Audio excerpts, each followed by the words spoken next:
All right, wonderful. So the recording has begun.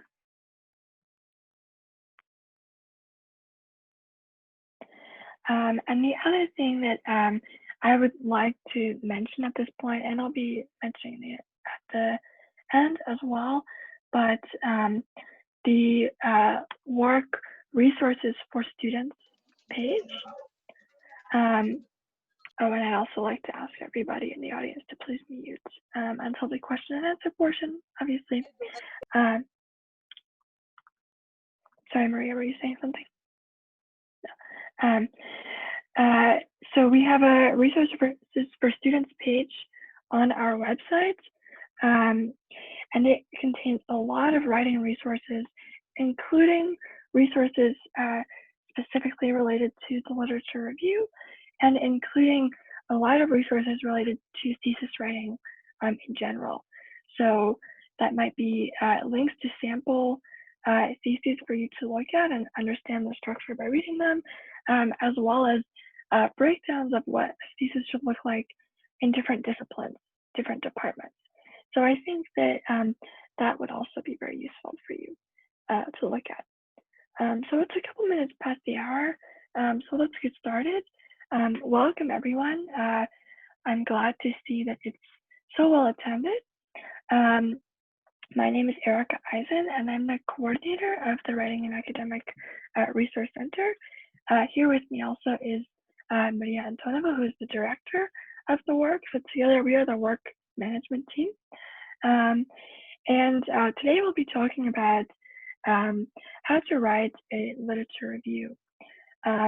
So this, obviously the content of the literature review is going to be very different depending on what you're writing about, depending on what field you're in, but the structure is, generally pretty much the same across disciplines. So it's my hope that this will be broadly helpful no matter what department you're coming from. So with that out of the way, let me start screen sharing, and let's get started with the presentation. One moment, please.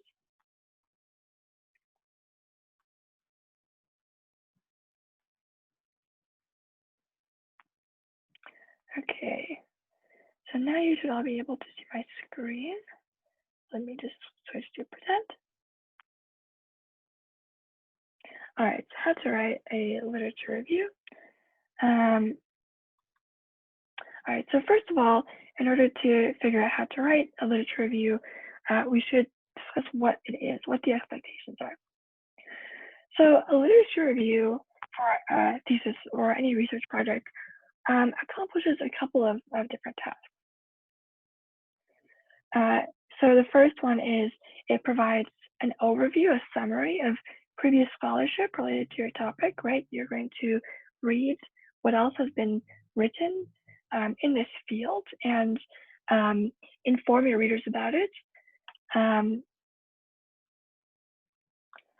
You're going to engage critically with that scholarship, and I'll explain a bit what that means. And you're going to show what your research will add.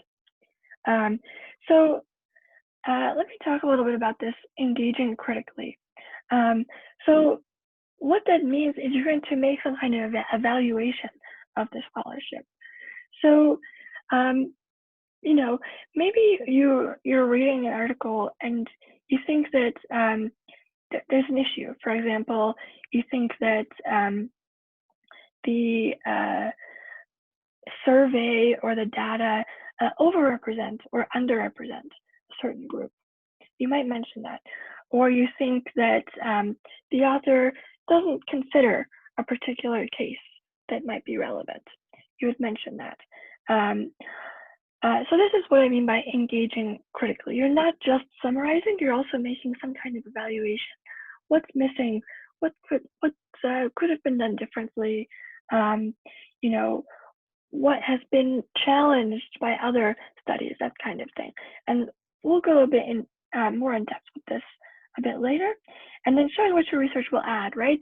So if we think of all of research as a conversation, right? The goal of the literature review is at the end to show what your research will add to the overall conversation of what has already been said about your topic in your research, your sort of area of study. So before you begin writing a literature review, it's important to check that you have a good, solid research question, right? If you don't have a good, solid research question, or if you're not sure what a research question is, first of all, it's going to be quite difficult, if not, I would say impossible, to write a quality literature review. But also, there's really no point, right? Because having a research question, that's going to tell you what you're going to be researching, and also what you're going to be reviewing in your literature review. So if you're not sure about your research question, if you think maybe I could improve it, I would recommend you to stop here. Well, I mean, keep watching this presentation, but metaphorically speaking, stop here and review our video on our YouTube page about how to write a thesis proposal, which contains information on how to come up with a research question and what makes a good research question, and also what makes a bad research question. So I would encourage you to review that if you're not sure at this stage. So with that being said, let's look at the components of the literature review, what you should include. So you could have some kind of introduction, a brief introduction. Some people don't include this, but you might, just to briefly reintroduce your topic. And then after that, you're going to get into the body of the thing. So a literature review should include a summary of the resources that you're looking at, the articles and studies that you're looking at, and some of the questions that you might be sort of thinking about as you're writing, sort of to inspire you for what to write. Might be, what have other scholars said about this topic, sort of basic question. What other methods have been applied to this subject? How do these ideas and articles relate to each other? So this is going to help you sort of compare, contrast, and structure the literature review, right? So you might include similar articles together, and then include maybe in a separate paragraph authors with a contrasting opinion. And then, of course, you're going to analyze. And I should say that this isn't really a separate section per se. You're going to be analyzing as you go rather than analyzing later. But I just included this as a separate section to highlight how important it is and to make sure it is included. So questions that you might ask in order to inspire your writing about your analysis might be, do you disagree with any of the conclusions that other scholars have made? Do you think that their methodology was flawed in any way? Is there an aspect of the topic that has still not been studied, right? A gap, something that other scholars have overlooked? And then, briefly, a conclusion in which you restate your research question. Again, want to highlight the importance of research questions in light of all of this, right? After having gone over the research that exists, you have a better understanding of where your research lies in relation to the conversation of other literature, other articles that have been written. And you can also say with confidence that there is some aspect that has not yet been explored, which is what you precisely are going to be doing in your study. All right, so as you prepare to write, I would suggest that you do the following. Sorry, Eric. We Your PowerPoint might be stuck because it's not moving. Okay, sorry. So Let we've me see. been to cover all this time. Can you see it? Can you see it now if I exit out of presenter view? Yeah, we Yeah? can see to right. Yes. Okay. Could you see the previous slide? No. No, okay. So let me just look at it here. So components of the literature review. Either. I'm sorry? You couldn't see the one before it either. We've Okay. been cover all this whole Oh, time. you've been stuck the whole time. I'm very sorry. Okay, so I was in presenter view, but I guess it doesn't translate over Zoom. So I apologize for that. So so here, what is a literature review? As I discussed, provides an overview of previous scholarship, engages critically with that scholarship, and shows what your research will add. And then the components of a literature review. By the way, I will be making the PDF version of these slides available as well. So if you're worried that you're not taking notes fast enough or you missed something, you'll be able to review the slides. So I wouldn't worry about that. I apologize again for the slides being stuck. All right. So let's look at preparing to write. So as you prepare to write, the first thing I would suggest you to do is to make a list of keywords and phrases related to your topic. This is obviously going to help you find the most relevant research, the most relevant sources that you're going to be analyzing. And then you're going to begin reading these sources. And as you read, I would encourage you in your notes to begin summarizing and analyzing the sources, right? So don't leave this for much later. Try to do it as you read. Keep it fresh in your mind, and take careful notes. And then you're also going to start thinking about how to group your sources. So the first question in that regard would be, which sources are most relevant? Which will you exclude, right?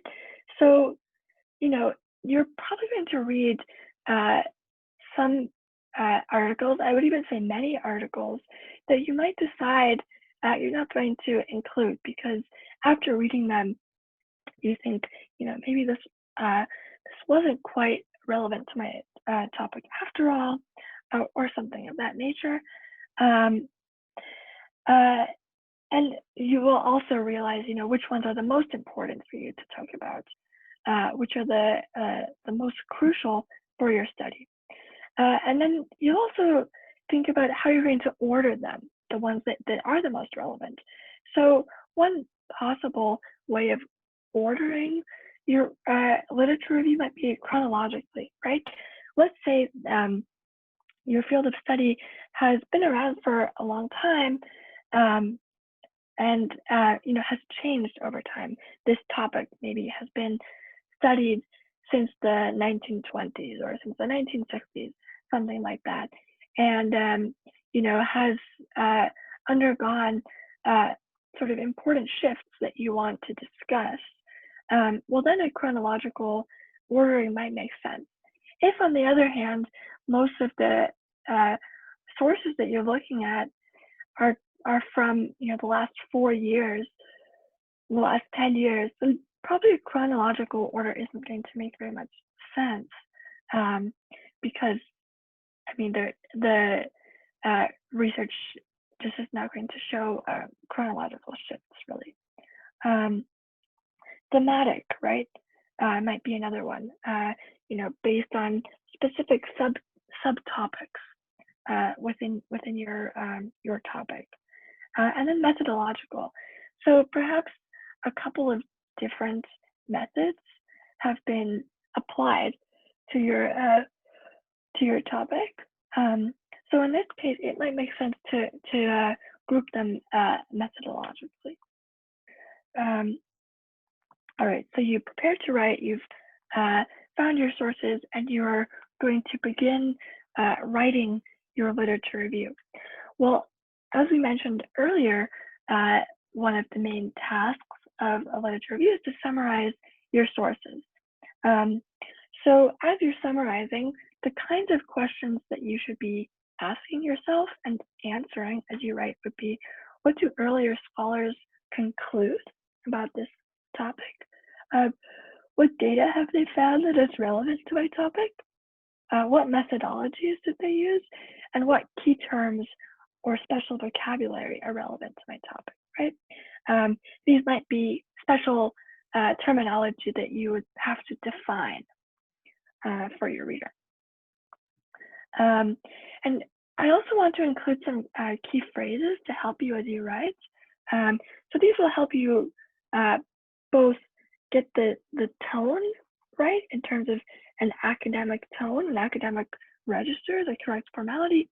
And I hope that they will also sort of help you, get some ideas for what to write if you're stuck and you don't know what to write. So phrases like, previous research has shown that something, some author of a study that you read argues that something, author's findings suggest that something, author concludes that, prior studies have demonstrated that, many studies have examined some topic, earlier researchers have applied some methodology to this topic, and lastly, some scholars have found that something. All right, so comparing and contrasting sources. So as I mentioned earlier, this isn't a separate topic per se, but it's something that you're going to be doing structurally, right? This is part of deciding on your groupings is going to be you drawing links between different authors and different ideas, and on paper you're going to be sort of doing this as well. So think about how authors' ideas and conclusions, and approaches are similar or different. Think about whether there are debates surrounding this topic. So maybe there are two different sort of schools of thought related to explaining some phenomenon or solving some problem. In this case, it might make sense to divide your research, your literature review into this, along this debate, and discuss each side separately. And then, are there different schools of thought into which authors can be divided? So again, some key phrases. For similar positions would be, both author of study 1 and author of study 2 agree that something. Similarly, blah, blah, blah. Author of study 1's findings support author of study 2's claim that something. And then for contrasting positions, scholars disagree on something. Studies of some topic offer conflicting results. There's currently no consensus on something. Unlike author of study 1, author of study 2 argues that something. And lastly, by contrast, other scholars have found that something. All right, so lastly, analyzing the sources. So this is the sort of critical analysis, providing a critical overview that we were discussing earlier. So questions you might ask yourself here are, what are the potential biases of the authors? Is there a particular group that is over or underrepresented in the data? This might be the particular group that you want to look at in your research, for example. Are the author's survey or interview questions maybe biased in some way? Do they interpret their data correctly? Maybe you look at the data and you think that their interpretation was much too narrow, or they're leaving out some other possible explanation. Do you disagree with any of the conclusions that they have made? So maybe they make some kind of invalid conclusion based upon their evidence. Do you think that their methodology is flawed in some way? And is there an aspect of the topic that has still not been studied, right? So is there a hole in the research that you it's helpful? All right, so key phrases here would be things like the author does not consider something, the author fails to account for something, the author assumes that something, some kind of group or something is over or underrepresented in the sample. And often, if there's a methodological issue or an issue with representation, the author will probably write about that in their methodology section, for instance. So they will say this and you'll mention it, but you might also notice an issue yourself and state it. Author's claim is not supported by the evidence, or author's theory is not consistent with subsequent research. Now, I should also say that sometimes you're just going to generally agree with an article. In that case, I wouldn't force yourself to make some criticism, some critical remark. But at the same time, as scholars, your goal is not simply to accept everything you read, but it is to critically engage with it, right? To think, is that true? Do I agree with this? Do I disagree with this? Right? And if you really disagree with something, or if you think that there's something missing, you should say that. All right, and then identifying gaps in the body of scholarship. So this is part of a critical engagement, is also noticing what is not looked at, what is not said, but it's also useful to do in your conclusion, right, where you're bringing it back to your own research a little bit. So questions that you would ask here are, what can you add to the scholarly conversation, right? Is there an aspect of the topic that has still not been studied? And can you apply existing methods or theories to a new case, such as the case that you will be looking at in your research? So again, the goal, part of the goal of the literature review is to sort of set up or make clear where your research stands in relationship to the existing scholarship. So identifying what has not been done, what has not been researched, what has not been said is a crucial part of making your reader understand the relevance and the importance of your own research.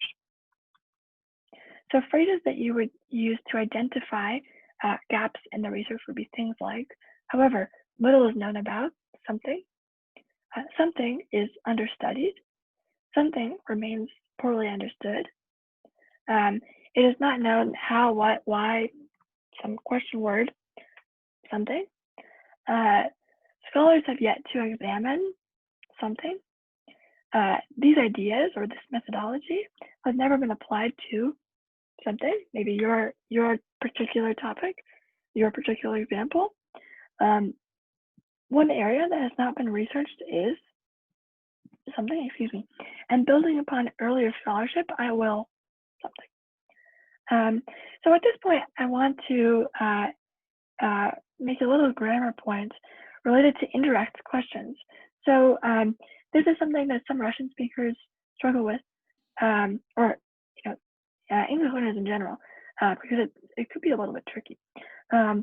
So first, let's distinguish between indirect questions and direct questions. So direct questions are actual questions. You're actually asking a question and you actually want to know the answer, unless it's a rhetorical question. So something like, what time is it? What's your name? Or, more to the point, why does this happen? This effect that you're studying, maybe. Is this method effective? Or, just to give a random example of, some topic someone could research, how does pollution affect mental health? right? So these are direct questions. Presumably, the person who's asking them actually wants to know the answer. And in English, when we have a direct question, we use inverted word order, right? So why does this happen? Why, question word, does verb this subject happen? Is verb this subject method effective? And then how, question word, does verb pollution subject affect mental health, right? So in real questions, direct questions, the verb comes before the subject, which is a little bit unique. Indirect questions are not actually questions. They're statements that we make related to questions. They come from questions. Statements about what we know, what we don't know, what people have said, not said, that kind of thing. And because they are statements and not questions, they use regular word order, not inverted order, just like a normal sentence. So if we convert these direct questions to indirect questions, we can see this difference. So why does this happen is a direct question. An indirect question, version of that would be something like, many scholars have tried to explain why this happens, right? So question word, subject, verb, just like a regular English sentence. Is this method effective? Scientists do not know if this method is effective, right? So if or whether, and then this method subject is verb effective. And then how does pollution affect mental health becomes this paper will examine how pollution affects mental health. So this is going to be an important grammar point. For example, when you're stating what your research question is, this study will investigate how, what, why, something. And it's also useful as you're summarizing other people's research, right? This author studied, how something, why something, right? So I hope that this makes the topic of indirect questions and the word order that they use a bit clearer, because I know that it is a common mistake that people make in terms of the word order. All right, so other things to consider. As you take notes about your sources, make sure that you are clearly differentiating your paraphrases, your summaries of what the authors say from quotes that you might be taking, right? The easiest way to accidentally plagiarize is to fail to clearly differentiate what you are saying about the article from what the article actually says in your notes. And then make sure to use proper citation, right? Just like any essay that you turn in for class, the literature review needs proper citation. So please use whichever format your discipline asks. So sometimes as you're writing, you might feel like you're stuck, you don't know what to do. One piece of advice that I give is know that you don't have to write from the beginning to the end. So maybe you don't know what comes directly next, but you have an idea for a different section, or you know how your conclusion is going to look.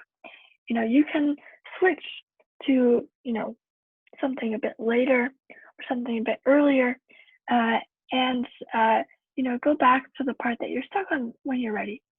Can you talk with your advisor? Of course, your advisor is there to help you, and can your peers help? So maybe your classmates might be able to provide some feedback or clarify some question that you have.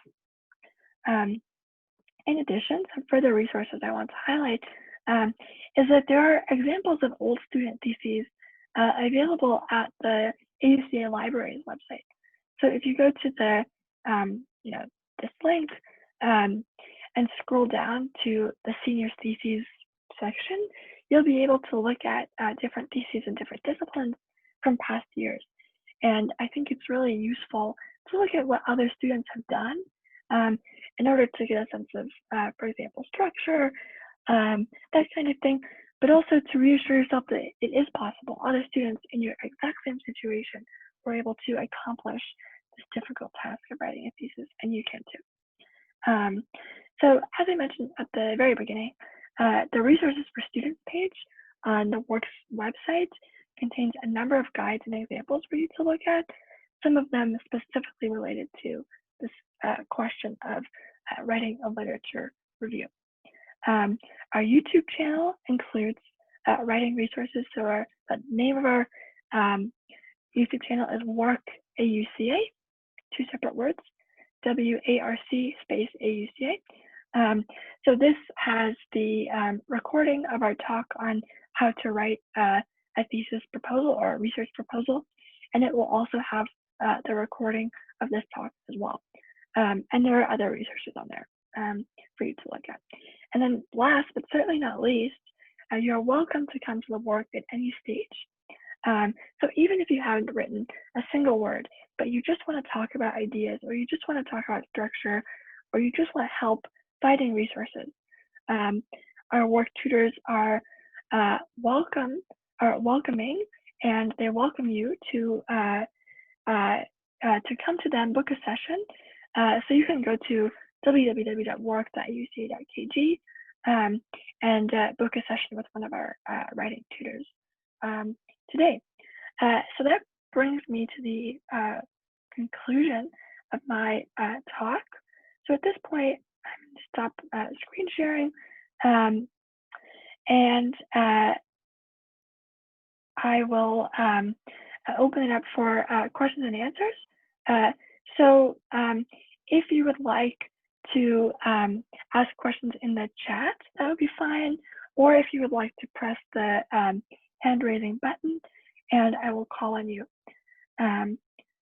So please go ahead if anything was not clear, or you want some elaboration on a particular point. I invite you to put something in the chat, or press the raising hand button.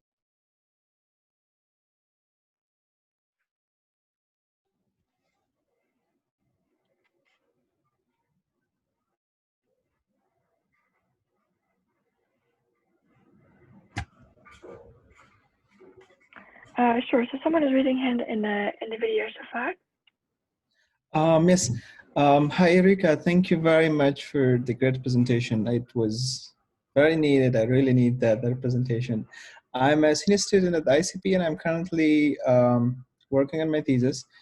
A question that I countered in the last few days, I wrote a very short literature review for my advisor, and a problem that I encountered was that, you know, usually literature review is a very short paragraph, a whole essay as a summary analyzation. And then at the start of the paragraph, I encountered which article and which author I'm talking about. But because I'm analyzing and summarizing the whole essay, my advisor asked me to write a citation for every single line or sentence that I write. For example, I said, this author states this thing, and then he was like, okay, source then, and then later on, additionally, he states this way. But at the end of each sentence, he asked me to write a citation. Is that something that we have to go, or we don't need a citation for every single sentence that we are writing? So if your professor says that, then I don't want to contradict them. Another school of thought, and this is the one that I was taught, is that if you have several sentences about one thing, you would put the citation at the end. However, it should be noted that I was using Chicago style citation, which I think is a bit different from what a lot of students use. So I know a lot of students, for instance, use APA style, which might require different rules. So I would go by what your professor says. And on the subject of citations, I would also note that, again, to plug our website, we have a number of citation resources on our Resources for Students page. So things like citation managers, which will help you keep track of citations and also generate the citations for you, as well as guides based on different disciplines, right? So for example, the legal students, the students in the law department will be using Blue Book, which is very different from APA, which is very different from MLA. So these might help you as well. So I hope that answers your question. Basically, in short, I would hate to contradict your professor and have them get mad at me and get mad at you and punish you for that. But yeah, that's what I have to say about that. Someone in the chat asked for the PDF of the presentation, so I just shared it. You should be able to download it and view the slides as a PDF. All right, so Bemet Kuramaeva asks, good evening, Ms. Erica. I have a question on how to narrow down our literature review. There are so many articles and not enough time. Yes, so this is absolutely you know, a question that I'm sure a lot of students have, particularly if you're researching something that has been, broadly studied before. There's so much, and it's, not possible to read it all, right? This is why, PhDs take so many years to complete. So I think first, you want to make sure that you are mentioning the most key articles, the most key thinkers in your field, in your, related to your particular topic. In that respect, your advisor can probably offer you some advice on who are, the most important, the most significant scholars related to this topic who you absolutely need to mention. Another thing that I would observe as you're reading is who are these other authors citing, right? So maybe all or almost all of the authors that you are reading cite a particular piece of research, a particular author, right? In that case, you can probably conclude that that author is very important, made some very fundamental contribution to the field, and you should also read and engage with their work, right? And I guess lastly, I think given the wide breadth of what might have been written, skimming and scanning are useful techniques to cultivate, right? So sometimes you can tell from the first couple of paragraphs of an article, okay, this is probably not relevant to my topic. I'm probably not going to end up mentioning this, so I maybe don't need to finish reading it. And then, of course, there are also abstracts often that you can read, which will summarize the findings, the methodology, etc. And reading that will also give you an idea of, whether you should invest the time needed to read the whole thing. Maria, do you have anything to add on this point? There is something that I wanted to add. I think that the problem that we often have, with the literature review becoming so big is because we are trying to pull into the literature review everything on the topic, right? And very often, if the topic is gender relations, we just plug gender relation into the search engine, into the library search engine, and boom, right? We have 10,000 articles on that. So what you really need is the sources that are dealing as closely as possible with your research question. That is very important. So the first thing that you are looking for is who else discussed your research question or something very similar. That is key. That is very, very important because, for example, if you're discussing, for instance, how, what is the, labor domestic labor distribution based on gender, right? That is your research question.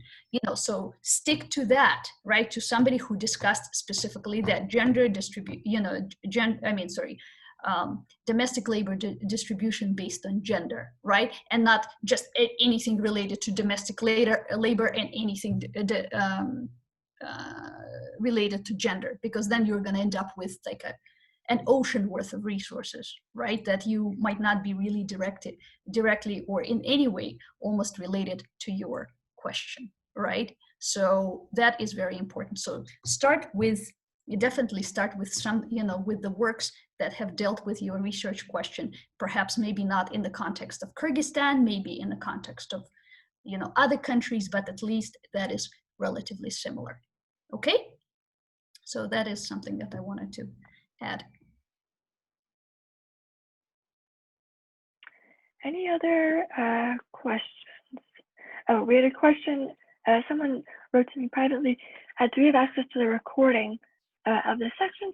So yes, I will be processing the video after this is finished, and we'll be posting it to our YouTube channel.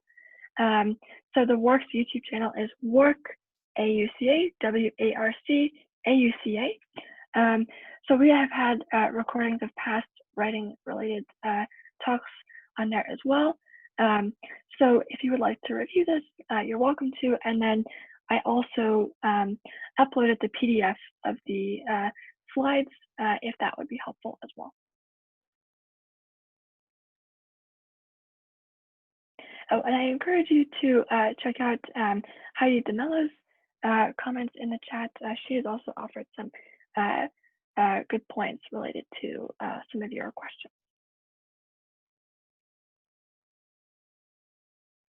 Anything, any concerns, anything that wasn't clear?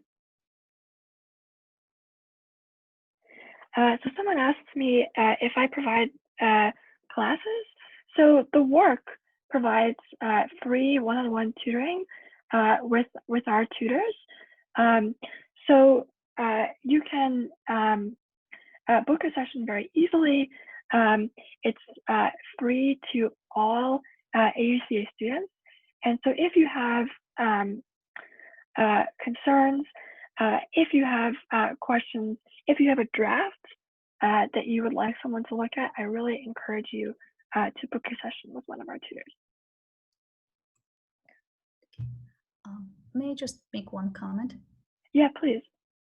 Just, I wanted to tell you guys, to try not to be overwhelmed by this task of literature review. I know it seems like a lot, but actually your goal is very simple, right?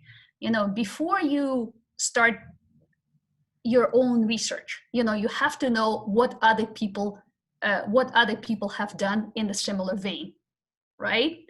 So it's the same as opening a business, right? Before you decide to open your business, you see if anybody else has opened similar businesses and succeeded or not, right?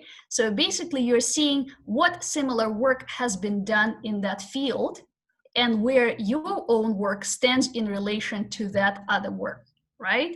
So that is, are you doing something that other people have done, which is fine, or maybe your work is completely unique. And then it's like, wow, you are this academic superstar, right? So that is basically what you're doing with a literature review. You are seeing what other people have done, before you do your own research. It's as simple as that. So if you show to the professor, if you show to the people reading your thesis that, yes, you know what other people have done and you know exactly where your research falls into that body of scholarship, then basically you have proven your point. Okay? So you have to say, well, this is my research and this is where it stands in this larger body of scholarship on this subject. That's all that you are doing, really, nothing else. Right. And I would also add to that, ideally, in the process of writing your thesis proposal and coming up with your research question, you will have set up the foundation for writing your literature review. Because in order to come up with your research question, in order to submit your proposal to your professor, you would have had to do some research and understand that what you're going to be adding. So you have already done the first step. So we have a question in the chat. Does the work help graduate students? So the majority of the people who come to the work are undergraduates. However, we are more than happy to help graduate students, and indeed we do have graduate students who come to us. So if you are a graduate student listening to this presentation, you are more than welcome to book a session with the work as well. It is not just for undergraduates, and it is not just for NGA students. Hezbollah, are you raising your hand again? Do you have another question? Yes, I had a question about the work session. Are they face-to-face or are they still online? For the duration of the pandemic, they will be online for safety reasons. However, under normal circumstances, we offer both. So that is to say, during the day from 10 to 4, we would have in-person sessions at the university. And in the evening, we would have online sessions. I just said that because in the email, when the automatic email which is generated, it said face-to-face, and that's why I got confused. I apologize for that. So yes, under normal circumstances, it is face-to-face. Unfortunately, now we're not living through normal circumstances, and so everything is online.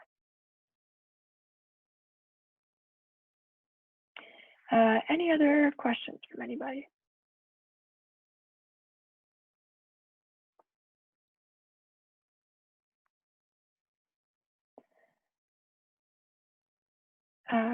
If not, I would just like to thank everyone for coming. Excuse me, Erika. Oh, yes. Yeah, I'm sorry. I didn't know how to raise my hand. So I wanted to ask whether, so we were talking about today the literature review and overall approach on the research question. But if I will need any help, let's say, in also choosing methodology, can I address it to you as well? Like I will talk to my professor, but then, I mean, if I want additional, let's say, view on that. Sure. I mean, the work is more than happy to discuss that, and we will more than likely have additional presentations related to different parts of the thesis in the spring. So we will be making announcements about those closer to the date, but it's our hope that they would be helpful for the other sections as well. So I hope that answered your question. Okay, so we are choosing the topic which are common for everyone, right?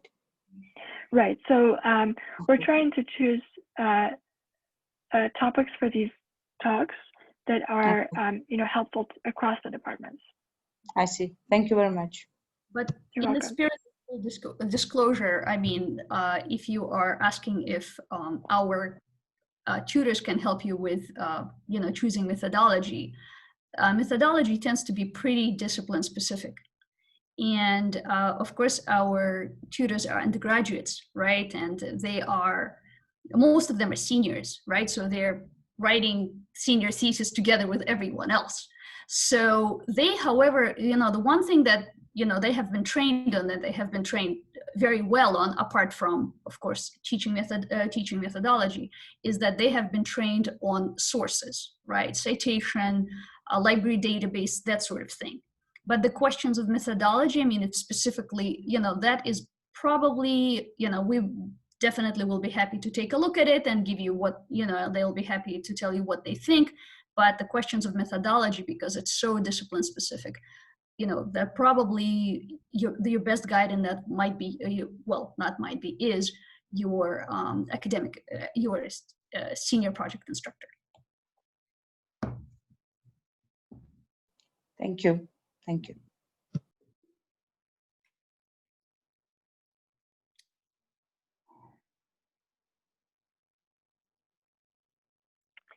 Any other questions?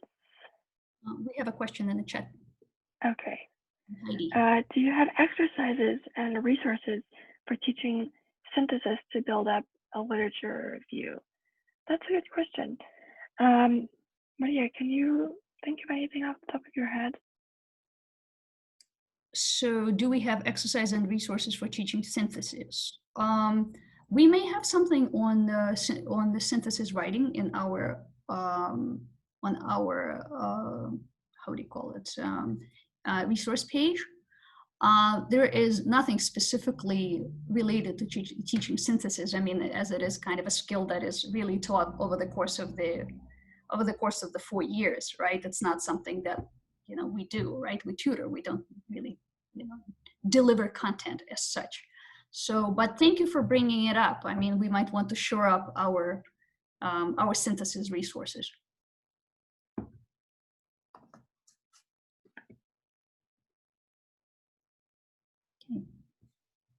All right.